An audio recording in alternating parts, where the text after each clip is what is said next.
हाँ जी, please confirm कर दें if I am audible.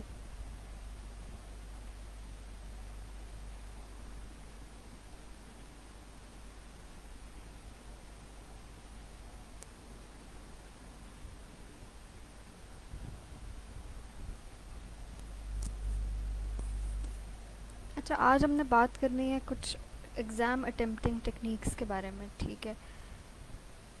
So we'll be seeing what are the ways through which we can perform better in the exam. क्या आपको पता है ultimate test हमारी ability, हमारे नॉलेज का, that is when we are actually sitting in the exam and writing, ठीक है। सारी आपकी जो प्रिपरेशन है वो वहाँ पे आके मैनिफेस्ट हो रही होती है। And if you are somehow not able to translate your knowledge on paper, तो फिर that is something which that will be very unfortunate. तो खैर, हम ये देखते हैं कि क्या क्या मेथड्स हैं और क्या वो छोटी छोटी चीज़ें जो हम कर सकते हैं। आप लोग कंफर्म कर दें if you are able to hear me.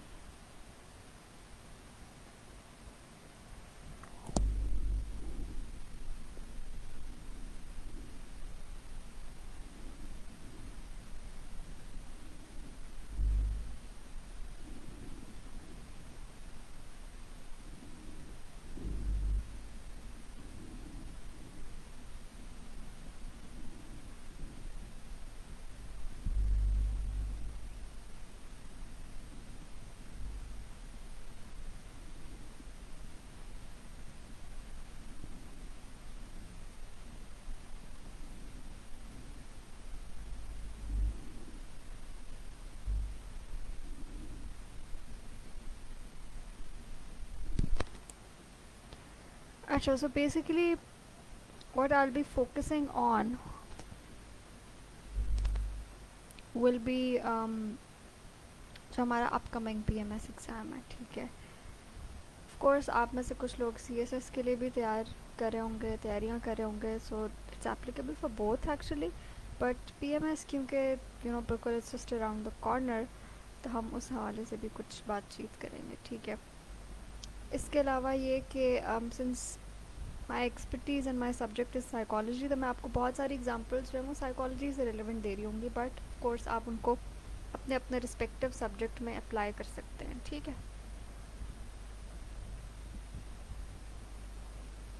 Okay, अब लेट्स बिगिन। पहली चीज़ जो होती है ना, that is understanding the dragon of the question. Examiner ने आपसे पूछा क्या है, you have to write what is being asked, ठीक है। आपने उसको उसी रेलेवेंस में लेके चलना है, उसी डायमेंशन में। Will talk about that a bit letter, किस तरह सब चीज़ें कनेक्ट होती हैं।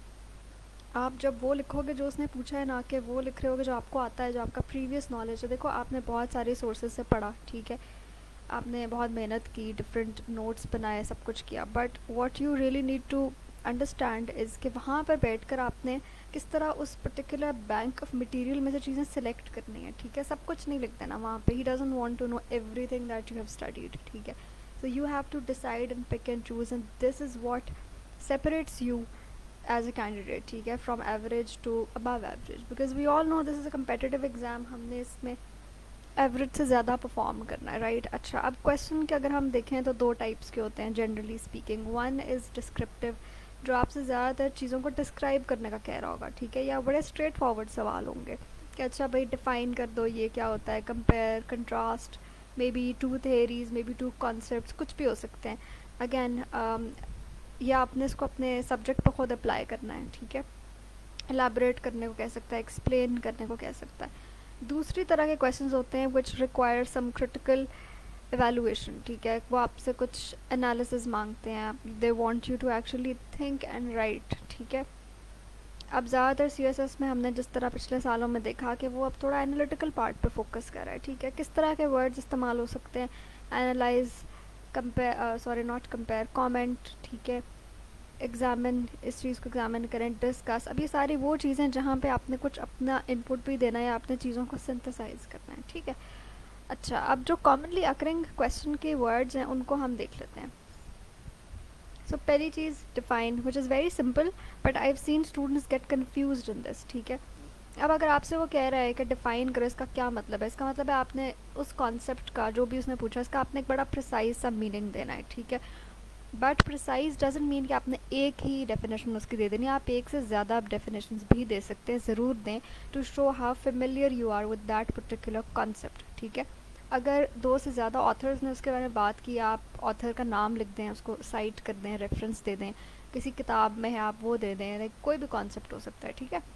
अच्छा, फिर उसने आप अगर आपको लग रहा है कि दो डेफिनेशन बहुत मिलती जुलती हैं, कोई ख़ास फ़र्क नहीं है इनमें, one and the same thing, तो फिर आपको रेपिटेशन की ज़रूरत नहीं है। आप दो से ज़्यादा डेफिनेशंस तब दो जब उनके अंदर कोई डिफरेंस है, ठीक है। या हो सकता है दो डेफिनेशंस ऐसी हैं जो थोड़ी सी आपस में वो हैं, what do you call it, contradict तो नहीं करें, but they are actually adding to each other, ठीक है। इस तरह की चीज़ हो सकती है, एक डेफिनेशन में कोई चीज़ मिसिंग है जो दूसरे आने वाले स्कॉलर ने या इंटेलेक्चुअल ने उसमें कंट्रीब्यूट किया, ठीक है। और यहाँ पे बहुत अच्छा होगा कि आप अपने सब्जेक्ट के जो मेन वो उसके हैं फाउंडर्स हैं या मेन प्रोपोनेंट्स हैं उनका ही आप लिखो, ठीक है। बड़ी अच्छी सोर्सेज से आप डेफिनेशन लिखो, ठीक है। Don't go for dictionary definitions but go for your field specific definitions, ठीक है। अच्छा,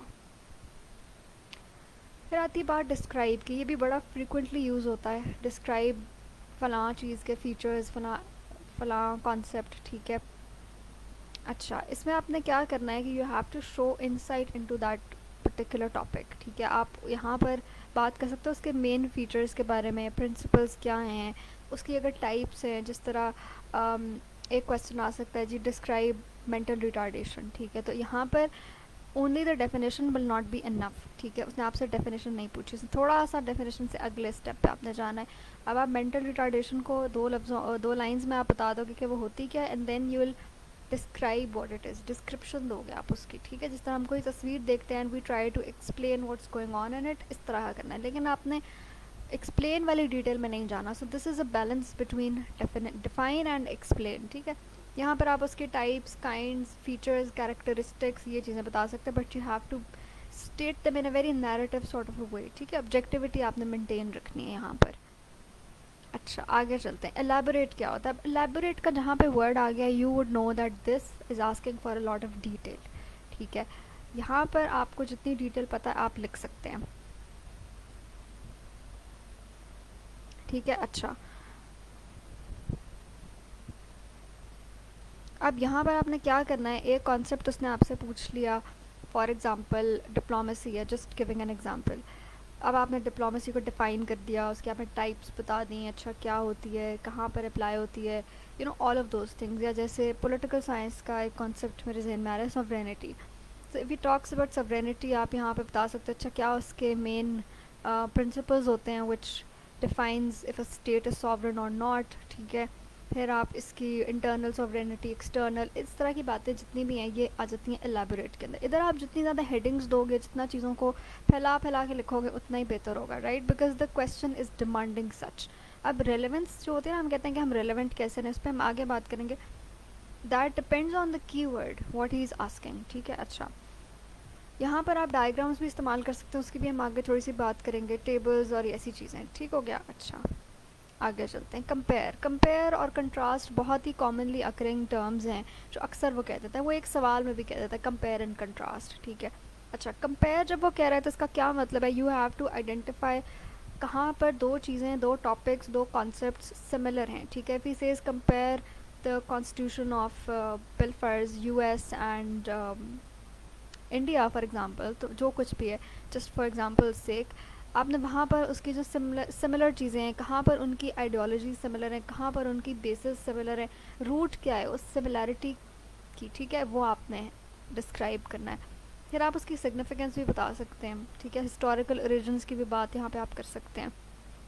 अगेन यहाँ पर आप डिफरेंसेस दे सकते हैं, but you must remember that your answer should tilt towards similarities, ठीक है। आप डिफरेंसेस की बात कर सकते हैं, may be in the conclusion, may be in the and, but make sure कि आपका आंसर जो है वो that is focused on establishing the similarities, ठीक है। अब इसी के ऑपोजिट देखते हैं कंट्रास्ट। कंट्रास्ट में वो क्या कहता है कि you have to talk about the differences, ठीक है। अब कंट्रास्ट वो चीज़ आ गई जहाँ पे आपने डिफरेंसेस की बात करनी है, कैसे दो आइडियाज़, दो कॉन्सेप्ट्स एक दूसरे से डिफरेंट हैं, ठीक है। व्हाट सेट्स देम अपार्ट, क्या कंट्रास्टिंग बात है उनके अंदर, किस तरह वो ऑपोजिट्स हैं, किस तरह वो डिफ़र कर रही हैं, ठीक है। अच्छा, कंपेयर एंड कंट्रास्ट वाले क्वेश्चंस में एक बड़ी सिंपल सी चीज़ है, आप सेंटर में पेज के लाइन लगा दो, divide it in half and then write दोनों कॉन्सेप्ट्स को लिख दो एक तरफ, और इससे क्या होता है कि आपका आंसर में बैलेंस मेंटेन रहता है, you don't miss any point. ठीक है, अब अगेन आप अगर दो कंट्रीज़ की बिल फर्ज power of the president compare कर रहे हो तो आप साथ साथ लिखते जाओगे, अच्छा एग्जेक्टिव पावर्स में ये डिफरेंस है जी, जुडिशल पावर्स में ये है, इस तरह, तो you wouldn't miss any point because you be able to tally them. ठीक है, इवेलुएट में क्या करना होता है आपने, अब ये आ गई हमारे क्रिटिकल वाला एस्पेक्ट। ठीक है, अच्छा क्रिटिकल इवेलुएशन मीन्स कि you have to give your judgement और your verdict but it's not an opinion. ठीक है, वो वाला ओपिनियन नहीं है जो हम ऐसे आम बैठे हुए जो हमारी डेली लाइफ कन्वर्सेशन में हम ओपिनियन दे रहे होते हैं। No, this has to be an informed academic opinion जो आपने किस पे बेस करना है, जो आपने अपने आर्गूमेंट्स दिए। ठीक है, कुछ सर्टन आप वो दोगे, एविडेंस दोगे। ठीक है, उसकी बेस पे आप अपना एवेलुएशन फॉर्म करोगे। It has to be very objective, it has to be very logical. ठीक है, you give information on both sides of the argument. ठीक है, एविडेंस आपने दोनों साइड्स की दे दी, जितने ज़्यादा आप इसमें सोर्सेज कोट करोगे उतना ही बेहतर है। आपकी बायसनेस नहीं होनी चाहिए इसके अंदर, किसी एक स्कूल ऑफ थॉट या किसी एक पॉइंट ऑफ व्यू के ऊपर आपने रिलाई नहीं करना, आपने पहले दोनों चीज़ों को ऑब्जेक्टिवली सामने रख देना है, then in the end you can give a critical evaluation. ठीक है, you can state your position on this. Again subjectivity इसके अंदर नहीं होनी चाहिए, या पर्सनल ओपिनियन नहीं होना चाहिए। ठीक है, अच्छा डिस्कस में वो क्या कहता है, अब discuss is also similar to elaborate. इसमें आपने क्या करना होता है, you have to give an in depth answer with different perspectives. ठीक है, अब आप एक डिस्कशन जब करते हो तो आप क्या कहते हैं कि अच्छा यार जितने पर्सपेक्टिव्स टेबल पर आ सकते हैं उतना बेहतर है। So you have to demonstrate कि किस तरह आपके पास डिफरेंट स्कूल्स ऑफ थॉट या डिफरेंट पर्सपेक्टिव्स के बारे में इंफॉर्मेशन है। ठीक है, फिर अगेन आप एंड पे अपना एक कंक्लूसिव रिमार्क दे सकते हो। आगे जाके हम कंक्लूजन की बात करेंगे, वो कहाँ पे देना चाहिए और कहाँ पे देने की ज़रूरत नहीं है। तो डिस्कशन वाले क्वेश्चंस में विल टॉक किस तरह हम कंक्लूजन दे सकते हैं।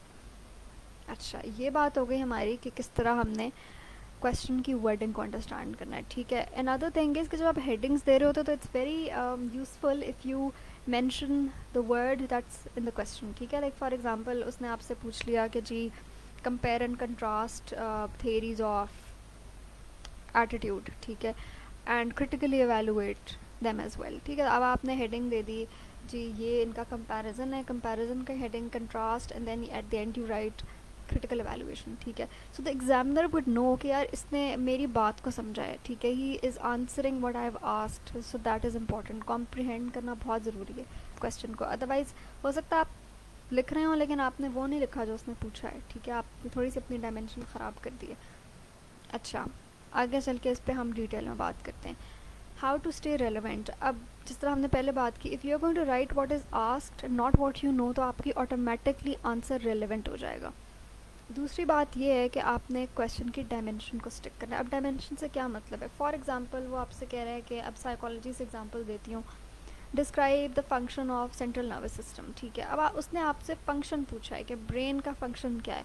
आप अगर उसका स्ट्रक्चर बताने लग जाओगे तो दैट इज़ मतलब बेशक वो कॉन्सेप्ट्स आपस में कनेक्टेड हैं लेकिन रेलेवेंस इतनी ज़्यादा नहीं रही सवाल की। आपके सवाल का ज़्यादा फोकस फंक्शन के ऊपर होना चाहिए। 80% आप फंक्शन की बात करें, हाँ 20% आप उसका स्ट्रक्चर बता सकते हैं कि ये ब्रेन के एरियाज़ हैं, और लेकिन emphasis again has to be on function. ठीक है, तीसरी चीज़ ये है कि आपने जो रेलेवेंस है उसको टाइम के साथ कनेक्ट करना है। कैसे कनेक्ट करना है कि आपके पास टाइम कितना है, आपने अपने क्वेश्चन को उस तरह से डिवाइड कर लेना है। आगे जाके हम टाइम डिवीजन की भी बात करते हैं। लाइक आई सेड कि ये सारी जो 5 टिप्स हैं आपस में कनेक्टेड आपको नज़र आएंगी। एग्जांपल देख लेते हैं। अब जिस तरह अगर आपसे कहता है कि जी डिफ्रेंशिएट या फिर distinguish both mean the same thing between perception and sensation. ठीक है, सेंसेशन एंड परसेप्शन साइकोलॉजी के बड़े इंपॉर्टेंट टॉपिक्स हैं।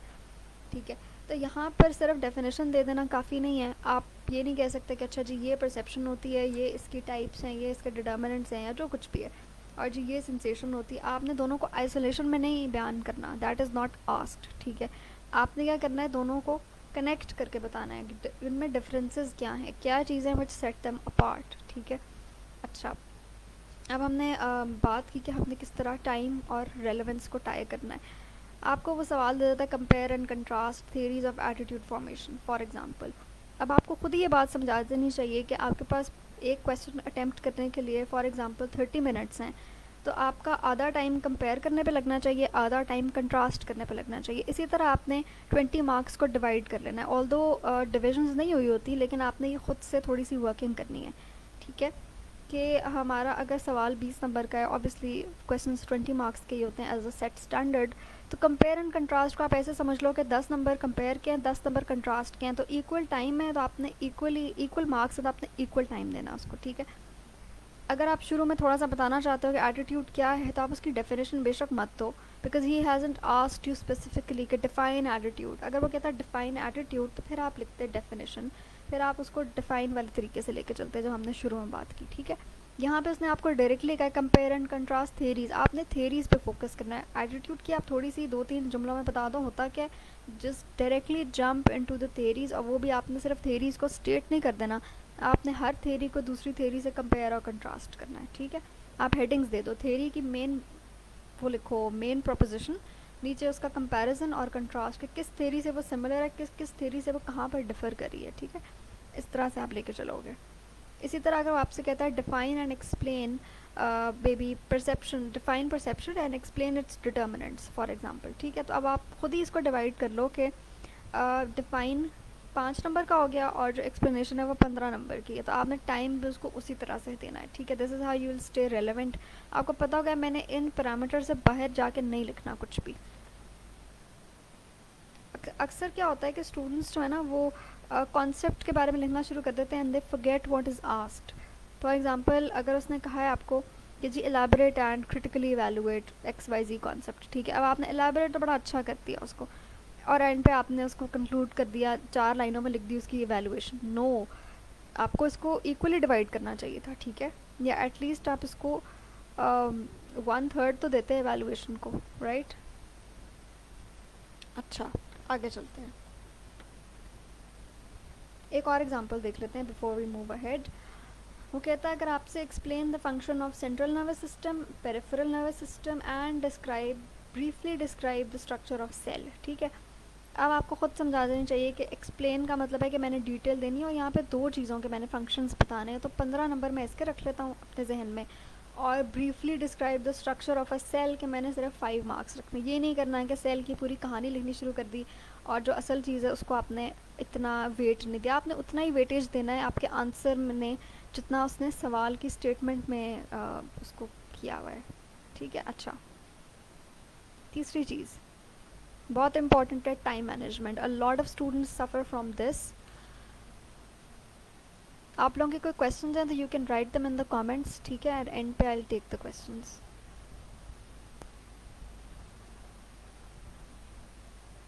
Just hold on.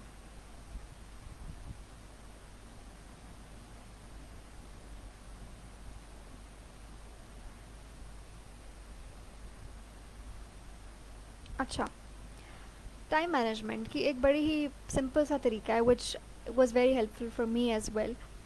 3 घंटे होते हैं आपके पास पेपर के, ठीक है। अच्छा, पहले आपको मिल जाता है एमसीक्यूज़। अगर हम सीएसएस की बात करें तो आपको 20 एमसीक्यूज़ मिल जाते हैं, और 20 एमसीक्यूज़ करने में 10-15 मिनट लगते हैं मैक्सिमम, ठीक है।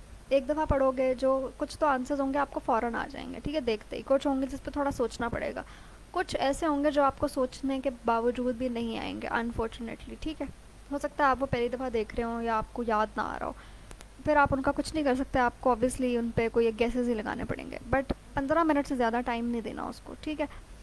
अच्छा, उसके बाद आपको आपकी सब्जेक्टिव वाला पार्ट मिल जाएगा। उसके लिए you will have 2 hours and 45 minutes, which means collectively आपके पास 165 मिनट्स होंगे। Let's be very precise over here, ठीक है, बिकॉज ये गेम फिर टाइम की आ जाती है एंड पे। आपने बहुत सारे ऐसे लोग देखे होंगे जो कहते हैं हमें आता था बट हमारे पास टाइम नहीं बचा एंड पे, तो दैट इज़ वेरी अनफॉर्चुनेट। चलो ना आता हो तो ठीक है, बट आता था and you could not perform as well as you did in your earlier question, that's very unfortunate, ठीक है। तो हम यहाँ कैसे कैटर कर सकते हैं, आपने टोटल टाइम ले लिया 165, उसको 4 पे डिवाइड कर दिया। अगर हम पीएमएस ऑप्शनल्स की बात करें तो we don't have any objective in that exam, ठीक है। यहाँ पर आपने 5 क्वेश्चंस करने होते हैं 20 मार्क्स के। अगेन आपके पास 3 घंटे का स्लॉट, अगर आप डिवाइड करो तो रफली मोर और लेस आपके पास 40 मिनट्स होते हैं एक सब्जेक्टिव क्वेश्चन करने के लिए, which is more than enough, ठीक है। कैसे, अच्छा, अब इसमें क्या करना है आपने, हर क्वेश्चन के लिए 40 मिनट्स हैं। पहले 10 मिनट आपने कुछ भी नहीं लिखना, you just have to brainstorm, ठीक है। और आपने ज़रा दिमाग में ब्रेनस्टॉर्म नहीं करना, बिकॉज बिलीव मी वो पॉइंट्स आपके जहन से उड़ जाएंगे। जैसे आप लिखना शुरू करोगे, आप इधर उधर देखोगे, आप लोगों के साथ कंपेयर करोगे, आपको टेंशन होगी। अच्छा, पहली चीज़ ये कि आपने दूसरों को देख के ये नहीं सोचना कि यार इन्होंने तो धड़ा धड़ लिखना शुरू कर दिया, मैं अभी बैठ के रफ वर्क कर रहा हूँ। नो, डोंट कंपेयर, ठीक है। आपकी नज़र ज़रूर पड़ेगी लोगों पर, और सामने घड़ी लगी होगी, उस पर भी नज़र पड़ रही होगी, आपको टेंशन हो रही होगी कि यार मैंने अभी तक लिखना नहीं शुरू किया, but this is a good way to go ahead, ठीक है। अच्छा, एक चीज़ ये मैं कहूँगी कि don't experiment in your exam. अगर आपने पहले ये तरीका इस्तेमाल नहीं किया हुआ तो डू इट, अभी भी आपके पास टाइम है। If you are sitting for PMS, you still have a couple of days, तो आप इसको एक दफ़ा प्रैक्टिस कर लो, ठीक है। 3 घंटे के लिए अपना कमरा लॉक कर लो and just sit down and do this. If it works for you, good enough, ठीक है। ये एक अच्छी स्ट्रैटेजी, आप इसको ट्राई कर सकते हो। अच्छा, करना आपने क्या है, हर क्वेश्चन आपने आखिरी पेज में जाना है अपनी आंसर शीट के, ठीक है, रफ पेज पे, क्योंकि क्वेश्चन पेपर पे आपको कुछ लिखना अलाउड नहीं है, और नीट साइड पे आपने भी फ़िलहाल कुछ भी नहीं करना।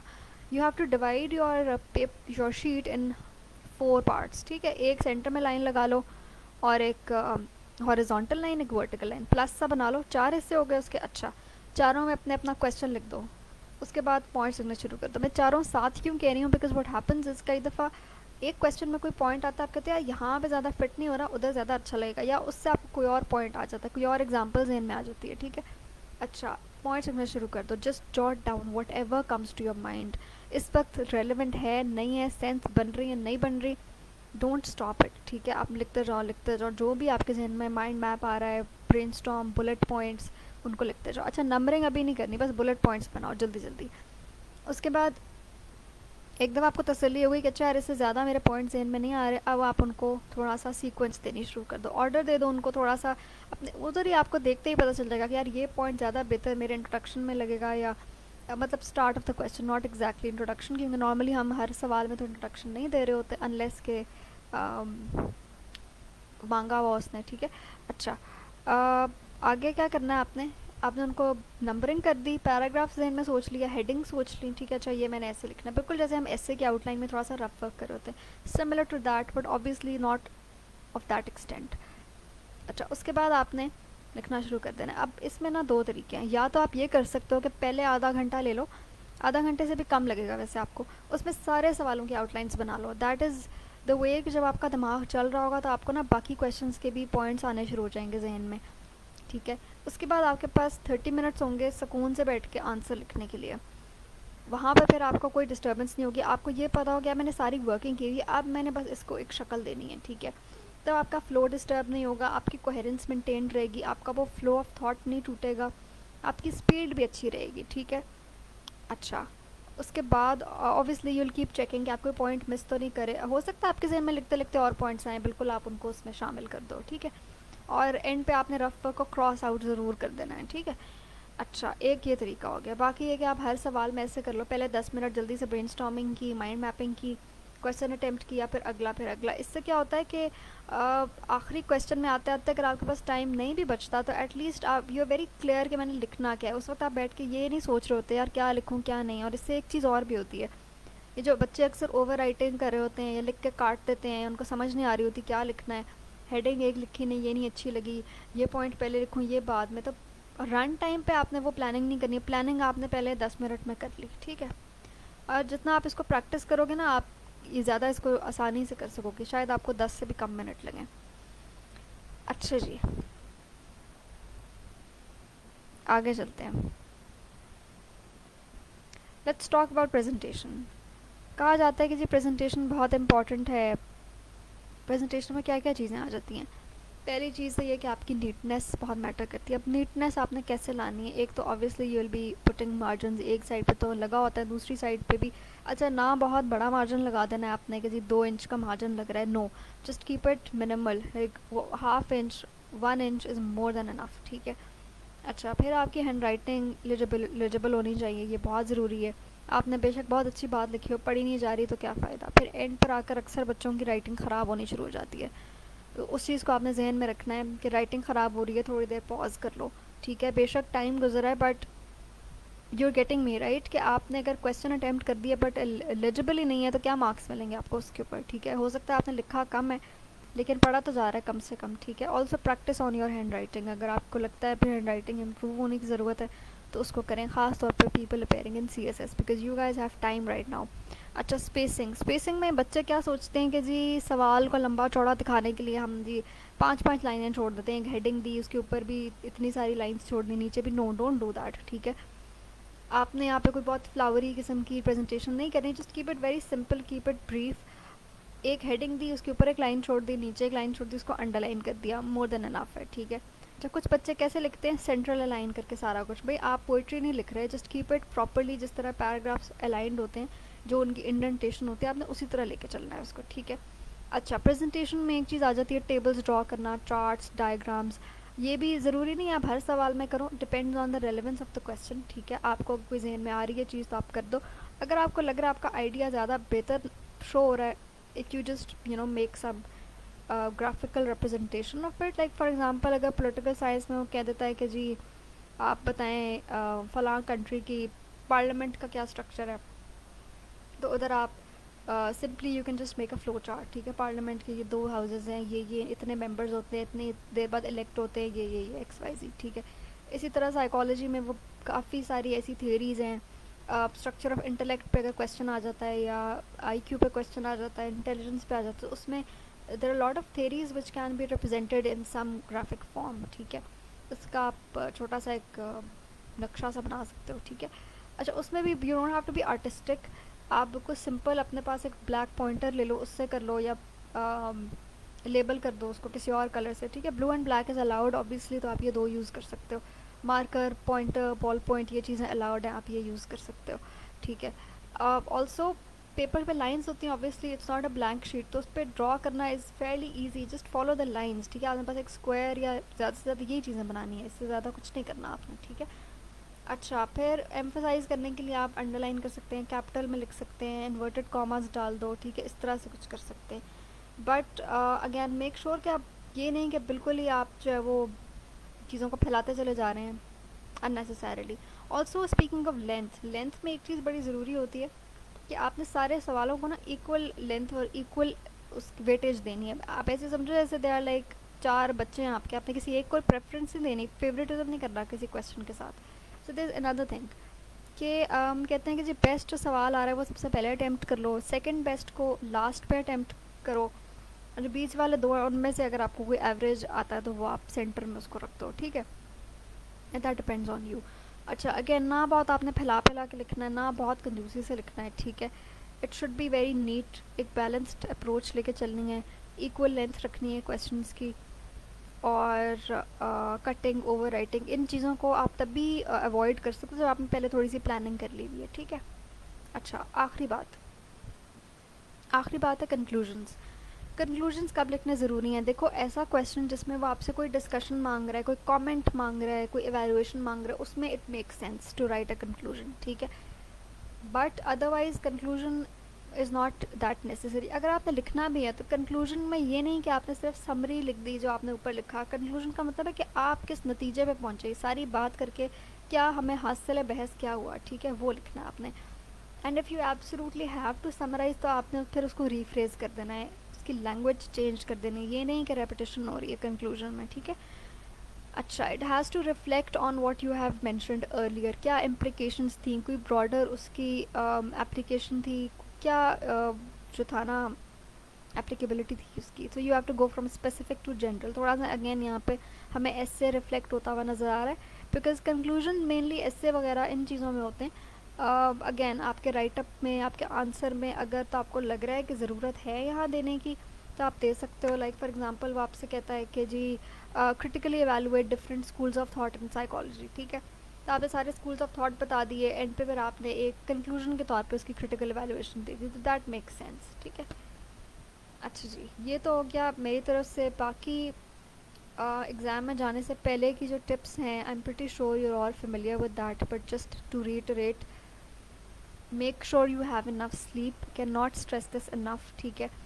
आपकी जितनी भी फिजियोलॉजिकल है ना चीज़ें, उनका आपने बहुत ख्याल रखना, because this exam is as much as it is a test of your mental abilities as it is of your physical endurance, ठीक है। आपका स्टेमिना इतना हो कि आप इतनी देर बैठ के फटीग और भूख प्यास ये सब कुछ बर्दाश्त कर सको, ठीक है। So make sure you are well rested. आप सुबह उठ जाओ एंड देन अच्छा सा नाश्ता करो, थोड़ी सी रिविजन कर लो, ठीक है, रिलैक्स होके जाओ। Make sure you carry a water bottle with you because आपने एसओपीज़ भी फॉलो करने हैं ज़रूर। वेबसाइट से आप डाउनलोड करके एसओपीज़ पढ़ कर जाना, ठीक है। Don't assume that you know things, there are certain things which you may not be aware of, ठीक है। और वहाँ पे जाकर रिस्क लेना और शो करना कि oh I don't know, that's just not justified, you know. अच्छा, मास्क पहन कर जाना है again, we all know that, but make sure you carry another one as well just in case, ठीक है। सैनिटाइज़र कैरी करो and do wear wristwatch, although होती है वहाँ पे, वॉल क्लॉक्स होते हैं, but still you know like you may be running late. हो सकता है आप अपना फ़ोन सबमिट करा चुके हो, आपको क्लास नहीं मिल रही, तो आप देख तो लो कि आपका पेपर शुरू हो चुका है कि नहीं, तो they can be billions of things, right. तो कंटेंजेंसी प्लानिंग करके जाओ आप, ठीक है। और इसके अलावा अगर आपके एग्ज़ाम ब्रेक है, जिस तरह ऑप्शनल्स होते हैं, एक दिन में ही दोनों पेपर्स होंगे आपके, तो make sure you carry something with yourself, ठीक है, just to eat. Don't rely कि वहाँ से मुझे कुछ मिल जाएगा, because it's best to avoid such things. Exam के दिनों में वैसे भी बीमार होना तो आप अफोर्ड नहीं कर सकते, राइट।